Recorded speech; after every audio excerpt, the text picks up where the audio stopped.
Cette petite fille ne faisait que jouer, mais alors que son frère se débattait avec un problème de mathématiques difficile, elle donna la réponse en 1 seconde. Son frère pensa que c'était juste un coup de chance, mais lorsqu'il vérifia la réponse, il n'en crut pas ses yeux, car elle était correcte.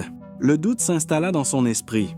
Peut-être que sa sœur était vraiment un génie. Il lui posa une nouvelle question. Alors que la fillette levait le tableau, les chiffres se mirent à flotter devant ses yeux. Elle a encore répondu instantanément. Son frère en était désormais certain. Il a immédiatement raconté la situation à sa famille. Personne ne le croyait. Il voulait des preuves. Cette fois, ils lui ont posé une question sur les racines carrées. Avant de lui demander la racine carrée d'un cube, ils l'ont motivé en lui donnant un petit bonbon.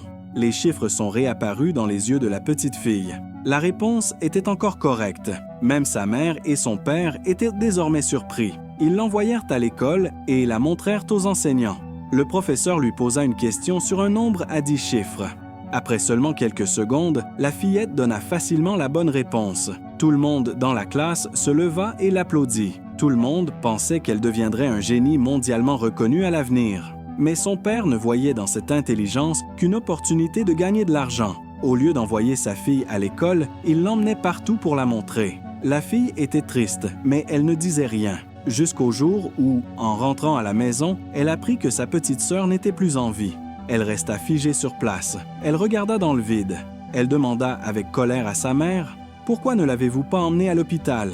Sa mère ne sut quoi répondre. La vérité fut rapidement révélée. Son père n'avait pas emmené sa fille chez le médecin pour éviter les frais médicaux. Le cœur de la petite fille se brisa ce jour-là. Elle prit alors une décision. Elle tracerait désormais son propre chemin. Les années passèrent. La fille grandit et partit pour Londres. Là-bas, elle résolut des problèmes jugés impossibles devant les plus grands professeurs du monde.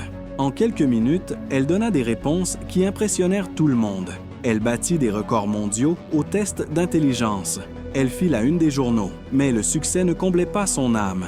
Le vide en elle continuait de grandir. Elle a même quitté l'homme qu'elle avait épousé, car les souffrances qu'elle avait vécues dans le passé étaient toujours présentes en elle. Un jour, lors d'une émission de télévision à laquelle elle participait, elle a été testée une fois de plus, devant tout le monde. Le présentateur lui a posé une question sur les racines cubiques. Mais cette fois-ci, ce ne sont pas des chiffres qui lui sont venus à l'esprit, mais les visages de sa famille. Et pour la première fois, elle a donné une mauvaise réponse. Le lendemain matin, elle est retournée dans son village. En fouillant dans les affaires de sa mère, elle trouva une boîte. À l'intérieur, il y avait des pages de journaux découpées, des photos et des notes relatant ses succès. Sa mère l'avait soutenue en silence, mais